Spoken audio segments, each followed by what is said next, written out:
Hello friends, આજે હું આવી છું એક સરસ મજાની અદ્ભુત જગ્યાએ. તો આ વ્યૂ જોઈને તમને એમ લાગશે કે આ કોઈ હિલ સ્ટેશન કે એવી કોઈ જગ્યા છે, પણ ચાલો આપણે જોઈએ અહીંયા અને હું તમને આગળ જણાવીશ કે આ કઈ જગ્યા છે. તો આ જગ્યા છે એ ભુજથી થોડા કિલોમીટરના અંતરે કૂપમાંથી થોડું દૂર આવેલી એક સરસ મજાની રમણીય જગ્યા છે. તો આપણે અહીં આશાપુરા માતાનું મંદિર છે જે એક ઊંચી ટેકરી પર આવેલું છે, ત્યાં જવાનું છે. તો ચાલો જોઈએ ત્યાંના વ્યૂ. ખૂબ જ સુંદર અને અદ્ભુત જગ્યા છે. તો અમારી ગાડી આગળ વધી રહી છે અને જુઓ પહેલો સામે ડુંગર દેખાય છે, એટલે કે એટલી મોટી ટેકરી દેખાય છે, ત્યાં આપણે જવાનું છે. તો દૂરથી તો એવું લાગે છે કે આ ગાડી એ ડુંગર ઉપર કઈ રીતે જઈ શકશે. તો ચાલો જોઈએ કે આ જગ્યાએ ગાડી જશે કે પછી પગથિયાથી આપણે જવું પડશે. તો જુઓ સામે ડુંગર પર પગથિયા, જે ચડવાના પગથિયા છે એ પણ દેખાઈ રહ્યા છે.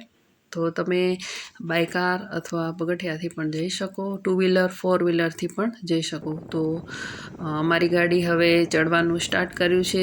શરૂમાં તો મને લાગ્યું કે આટલી ઊંચી જગ્યાએ ગાડી કઈ રીતે જશે, પણ અહીં રસ્તા ખૂબ જ સારા છે અને ગાડી આરામથી ચડી રહી છે. ઘણા બધા ટર્ન્સ આવે છે, પણ કેરફુલી ગાડી ચલાવી તો કાંઈ જ વાંધો નથી આવતો અને ધીરે ધીરે અમારી ગાડી આગળ વધી રહી છે. આજે વાતાવરણ પણ ખૂબ જ સરસ છે. ચારે તરફ વાદળોથી ઘેરાયેલું વાતાવરણ છે અને તેની વચ્ચે આપણે અહીં ગાડી ચડાવી રહ્યા છીએ. તો કેરફુલી ગાડી ચડાવવી પડે છે. અત્યારે અહીં ધુમ્મસ જેવું વાતાવરણ દેખાય છે. તો ચાલો આપણે મંદિરના દર્શન કરીએ. તો સૌથી પહેલાં આપણે અહીં આગળ વધશું અને જોઈએ કે અહીં સરસ મજાનું મંદિર આવેલું છે અને ત્યાં વિરાજમાન છે. સૌથી પહેલાં ખેતરપાળ દાદાના દર્શન કરીએ, કાળ ભૈરવના દર્શન કરીએ અને ત્યારબાદ અહીં મુખ્ય મંદિર આવેલા છે, જે સાક્ષાત મહાદેવ વિરાજમાન છે અને આશાપુરા માતાજી વિરાજમાન છે. તો મંદિરે દર્શન કરી લીધા બાદ આપણે ફરી અહીં આજુબાજુનો વ્યૂ જોઈએ. તો અહીંથી આ રસ્તો દેખાય છે, જ્યાંથી આપણે ગાડી લઈને આવવાનું છે. તો આ રીતનો કંઈક રસ્તો છે, પણ વાદળછાયું વાતાવરણ હોવાને લીધે અહીં થોડા સીન બ્લર લાગે છે.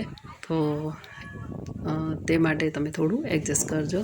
પણ ખૂબ જ રમણીય સ્થળ લાગે છે. અહીં કોઈ પણ સિઝનમાં આવો તમને ખૂબ જ મજા આવશે. ચારે તરફ ડુંગરોથી ઘેરાયેલું આ સ્થળ ખૂબ જ શાંતિવાળું લાગે છે. અહીં એક પિકનિક સ્પોટ પણ કહી શકાય. તમે ફેમિલી પિકનિક કરીને પણ અહીં આવી શકો. ખૂબ જ સરસ જગ્યા છે.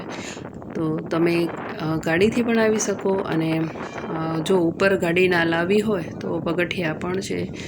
તો પગથિયા મેં તો બહુ વધારે જોયા નથી, પણ થોડા હું તમને એ પણ બતાવી દઉં.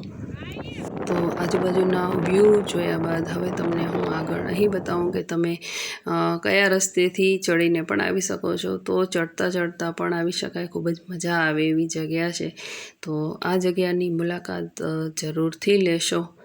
ખૂબ જ સરસ જગ્યા છે અને એકવાર તો આવવા જેવું છે. તો આ છે અહીંના ચડવાના પગથિયા. તો તમે કોઈ પણ રીતે અહીં આવી શકો છો. તો આવા જ બીજા વિડીયો જોવા માટે મારા પેજને ફોલો કરજો અને વિડીયો કેવો લાગ્યો એ મને કોમેન્ટમાં જણાવજો.